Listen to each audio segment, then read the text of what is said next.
In the last episode, we began a conversation on how to level up your mindset to be able to function in this ever-changing world. I shared 3 tips with you. 1, making sure you are thinking about your thinking. 2, giving others the opportunity to hold mirrors up to you. And 3, to think about the future long term and value progress over perfection. In this episode, I'm going to share 7 tips to help you to better utilize your mindset to serve your needs. Welcome to UpSkill Talks. I am your host, Michel Shah, Lead UpSkiller at UpSkill Community. Number 1, owning what we do, taking ownership, taking responsibility. One UpSkiller shared a story. She was a faculty in a classroom and the students were giving feedback to the faculty. And what she liked very much was the fact that the student started off by taking responsibility for the role that he played in his own learning or a lack of learning before sharing feedback with what the faculty could do better. That sharing of responsibility lets the feedback land in a way, as another upskiller shared, that I hear it, but I don't feel it. It's not crushing.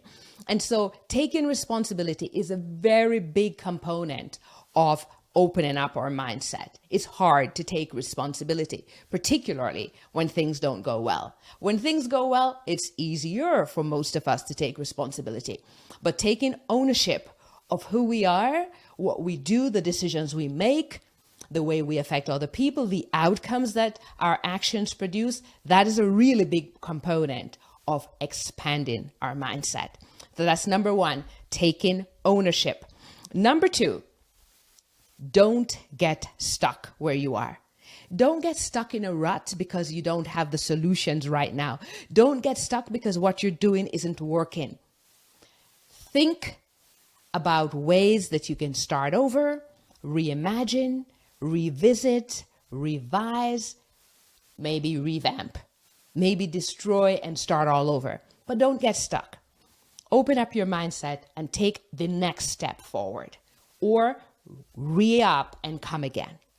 Don't get stuck. So take responsibility and don't get stuck. Those are the first 2.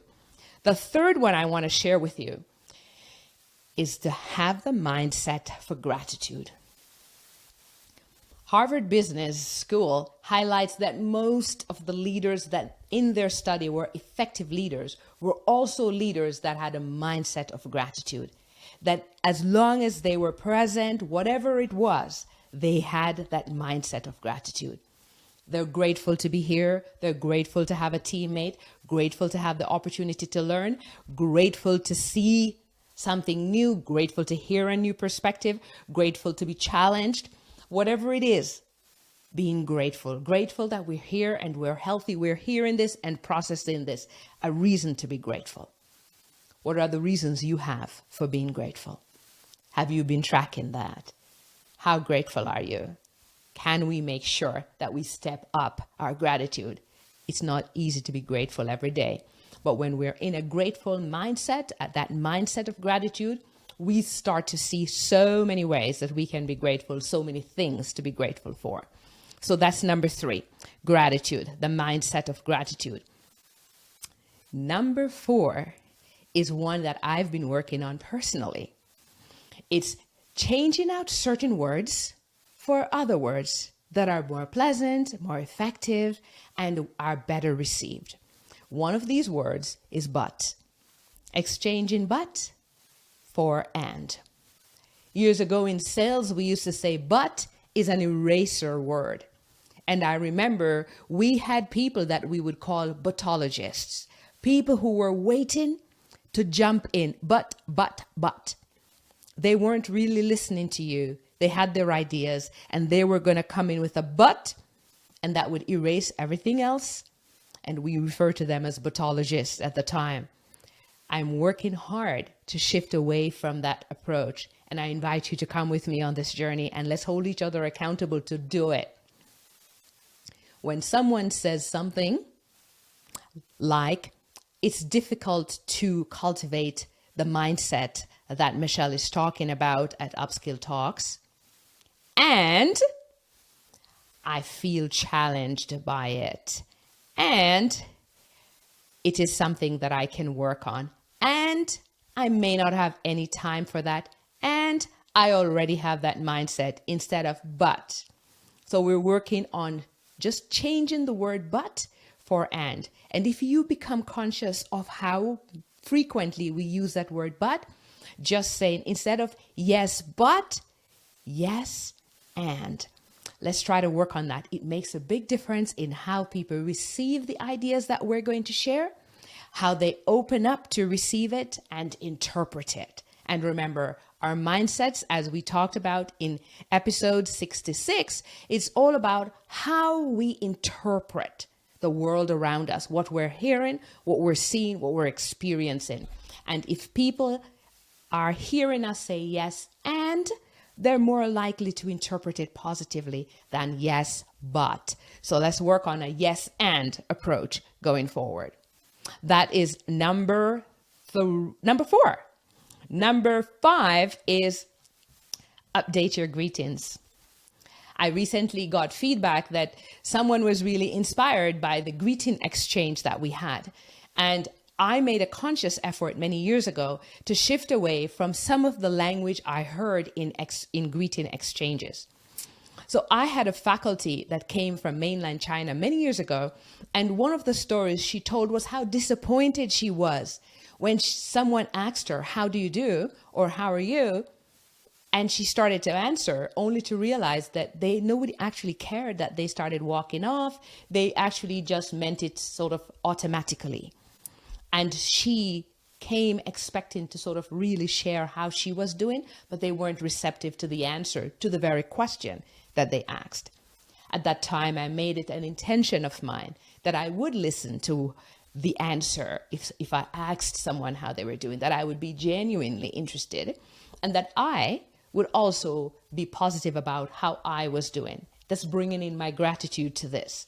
And so when someone asks me how I'm doing, one of the things I don't usually like to hear is, "I'm not doing too bad." Not too bad. And then I really want to ask, but how are you doing? If you're not doing too bad, how then are you doing? And so I've shifted from using that kind of language as a response to saying, "I'm fantastic, I'm amazing, I'm lovely, I'm feeling extraordinary today, I'm feeling excited, I'm feeling super productive." I'm using words that really describe how I'm feeling to answer to the greetings. And when I engage someone in a greeting exchange, I really do care about that. And in that moment, we're just sharing gratitude for the moment and for who we are and what we're about. And so encouraging you when you're doing greetings to make sure you're shifting from a negative lens and negative language. "I'm not doing too bad." Words matter. Let's say something positive when we greet others and when we share our greetings. Let's go down into that gratitude place. And as a minimum, I'm grateful, because we are. All right, so that's the greeting. And number 6 is my favorite. Celebrate others. I think in this case, the little children shall lead us. As I was watching a video on social media, and it's a video of a little boy trying to do a gymnastic maneuver. It's probably a vault or something he has to jump over. And he tried several times and he wasn't able to get over. And the instructor kept sending him back to try again. All the other students were sitting on the stage just waiting for him to get it.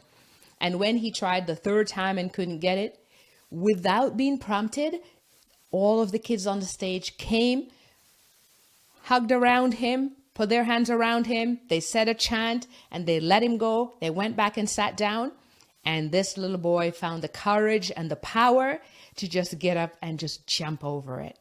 And it just shows how when we encourage, support, and celebrate each other and cheer for each other, how we can boost each other's power, each other's abilities, capabilities, and outcomes. And this is something that we really need to get into the habit of doing, celebrating each other. It's hard to do because we withhold some information from someone because They may look good. They may achieve more than us. They may do better here. They may get more publicity. They may get more money. They may have better outcomes. What is important here is that everyone wins in different ways. And that brings me to my next story of another child.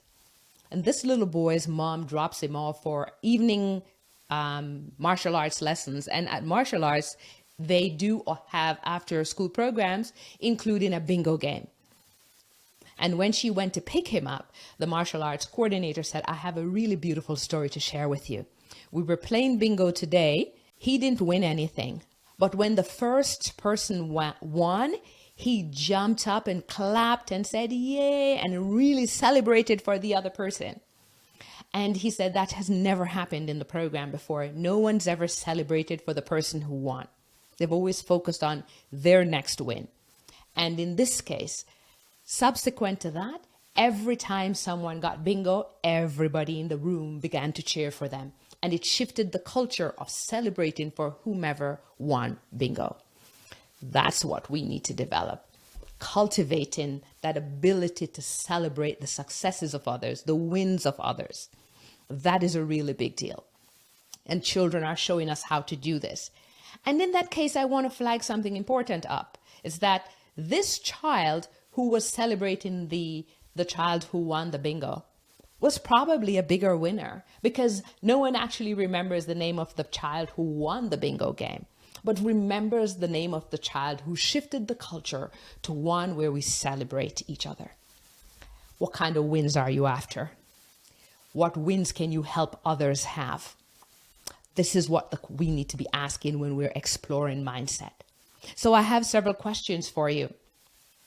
And one of the questions I want to leave you with as you reflect on your mindset, and I hope as you're listening to this, you go back to episode 66 and review what we talked about of exactly what is a mindset and how it works in practical ways. As you reflect on these questions, I hope you are open and humble and even vulnerable to learning, because we cannot afford to miss great opportunities because our mindset is limiting us, stifling us, and blocking and blindsiding us. So here are some questions for your reflection on your mindset. In what ways is your mindset impacting your work? How is it affecting work? In what situations do you find it hard to change your mindset? Because it's easier in some situations than in others. So think about that. And then think about what cues or what clues or what triggers in your body helps you to know that perhaps I need to reset my mindset. Or who holds up a mirror to you, or who is capable of holding up a mirror to you to highlight for you, to shine a spotlight on. This is a time for you to shift your mindset. That's one. And the last one is, which of the strategies that we've shared, episodes 66 and 67, that you can use to build out and level up and upskill your mindset. Remember to go back to episode 29 for strategies on thinking. Go back to episode 66 to review what we mean when we say mindset and the first 3 tips on how to level up your mindset, as well as these 7 tips I just shared with you. And that again, 1, take ownership of what you say, what you think, what you decide, and what you do. Number 2, don't get stuck. Revisit, revise, get support, get out, start over. Don't get stuck. Number 3, be grateful. Bring that gratitude mindset to work, to home, to life, to the community. 4, yes and, not yes but. 5, update your greetings. Be well. I'm grateful. I'm lovely. I'm fantastic. I'm feeling productive. I'm extraordinary. I'm fortunate. I'm blessed. However you say it. Inspire and spread this fantastic mindset. It can be contagious if you share it with others.